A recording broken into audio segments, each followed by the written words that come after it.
Saíram alguns dados interessantes e números importantes na agenda sobre o Brasil, sobre a economia brasileira hoje que eu queria colocar aqui. Fiz algumas anotações para que fique mais claro e a gente possa compreender a importância disso e eu não esquecer nada do que é importante falar. Bom, basicamente foram 3 dados que a gente viu. Dados do setor público consolidado, vamos entender o que é isso, taxa de desemprego e o nível de renda dos trabalhadores brasileiros. Vamos falar primeiro das contas públicas. O setor público consolidado é aquele que engloba as contas do governo central, estados e municípios e as empresas estatais. Então, nesse setor público consolidado, a gente viu um superávit, ou seja, o governo gastou menos do que arrecadou, 20,4 bilhões. As contas terminaram o mês 20,4 bilhões de reais positiva, o que é um número muito ótimo.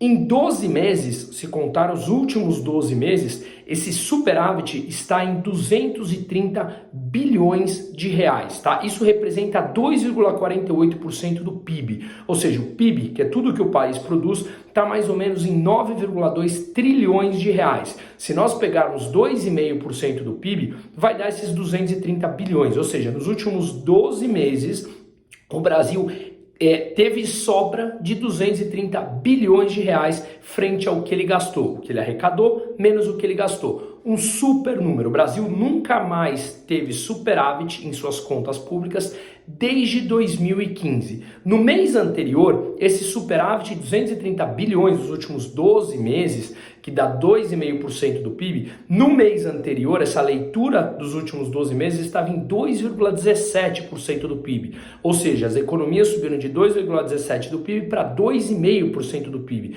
Representa alguns bilhões a mais de economia. Um número muito interessante. Então, de novo, o setor público consolidado teve um superávit no mês de 20 bilhões de reais. Nos últimos 12 meses, 230 bilhões, tá? Agora, eu falei do setor público consolidado, que engloba governo central, estados e municípios e as estatais.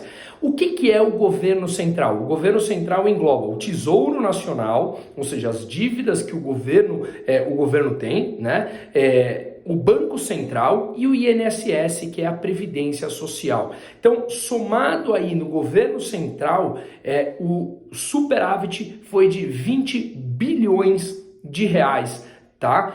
No mês. Estados e municípios teve 1,7 bilhão de superávit, ou seja, também dado positivo. E as estatais, mesmo com todos os lucros, ainda tiveram um prejuízo de 1,7 bilhão, tá? Ou seja, um déficit, não é um prejuízo de alguma estatal, um déficit das estatais, elas consumiram mais do que geraram de renda, 1,7 bilhão. Então, no total, somando o governo central, estados e municípios e as estatais, o setor público consolidado teve um superávit no mês de 20 bilhões e nos últimos 12 meses, 230 bilhões, que representa 2,5% do PIB, a primeira vez, o primeiro superávit que a gente deve terminar esse ano desde 2015. Então, um dado extremamente positivo. Com essa economia, a relação dívida-PIB, ou seja, o tanto que o Brasil é endividado frente ao PIB, frente ao total produzido, das somas, riquezas produzidas no país, caiu para 77,6%. O mesmo nível da pré-pandemia. Voltamos à mesma relação de endividamento para março de 2020, quando estourou a pandemia. Mas vamos lembrar que em 2020 o Brasil gastou 1 trilhão de reais com auxílios. Gastou 1 trilhão de reais, que representa basicamente quase 10% do PIB, recuperou as suas contas fiscais, não apenas não teve número negativo, como ainda conseguiu ter um superávit. Então, depois de gastar 1 trilhão, ter conseguido distribuir isso para mais de 50 milhões de pessoas que foram bancarizadas, assim, em poucos dias, o Brasil teve a melhor recuperação dos dados fiscais de todos os países no mundo. Há um ano atrás, muita gente falava que a relação dívida-PIB no Brasil ia estar em mais de 100%, ou seja, o Brasil dever mais do que o PIB. Coisas que tem nos Estados Unidos, que é 120% do PIB, na Europa, o Japão, que é o país mais endividado do mundo, tem 250%, 260% de relação dívida-PIB. No Brasil, não apenas caiu como vem caindo todos os meses. Então a relação dívida PIB está em 77,6%, caindo todos os meses. Para ter uma ideia, um ano atrás, essa relação dívida PIB era 83%, está em 77,6%. Caiu do mês passado 1 ponto percentual. Então o Brasil vem diminuindo, mesmo tendo distribuído R$1 trilhão, quase 10% do PIB, em dívidas para auxílio pandemia e tudo mais, conseguiu diminuir essa dívida. Outro dado importante que saiu hoje: o desemprego no Brasil atingiu 9,1%.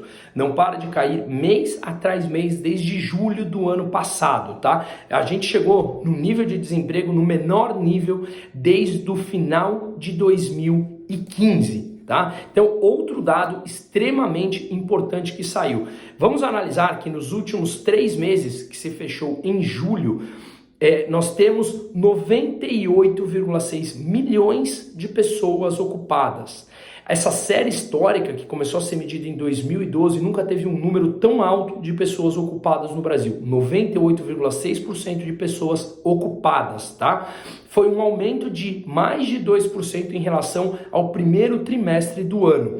Então, mesmo eu, Bruno, tendo uma visão econômica que eu não considero a informalidade, que ela necessariamente é algo ruim, porque tem muita gente que não gostaria de trabalhar como CLT, com carteira registrada, prefere muito mais atuar de forma autônoma, por exemplo. Mesmo assim, nós tivemos 36 milhões de pessoas com carteiras assinadas e 13 milhões sem carteiras. Também outro dado recorde para a série histórica. E a renda média real subiu para 2.693, subiu quase 3% frente ao mês passado. Então o que a gente viu aqui? Contas públicas com superávit, gastou menos do que arrecadou, seja no governo central, nos estados e municípios e estatais. A relação dívida PIB vem caindo mês após mês e já está em 77,6%. O desemprego caiu para 9,1%, que não para de cair desde julho do ano passado.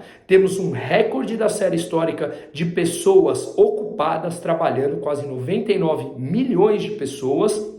E o que a gente viu também foi que a renda média do brasileiro subiu quase 3% de um mês para o outro. Várias reformas importantes microeconômicas estão sendo executadas, como a gente não vê porque não precisa da autorização do Congresso, do Senado, como por exemplo vendas de algumas refinarias, como eu vou postar daqui a pouco sobre isso, que o CAD autorizou uma nova venda de refinaria da Petrobras, uma liberalização para o mercado, para mais concorrência na iniciativa privada. O Brasil tem atraído um fluxo de capital estrangeiro extremamente forte, já tem contratado para os investimentos em portos, aeroportos, rodovias, para os próximos 10 anos, um capital que passa dos 800 bilhões de reais. Então tem várias coisas importantes acontecendo que não são manchete de jornal, mas que afetam diretamente o nosso dia a dia, como por exemplo, agilidade em abrir uma empresa, que agora em questão de 2 dias você consegue abrir uma empresa, antes coisa que demorava basicamente um mês.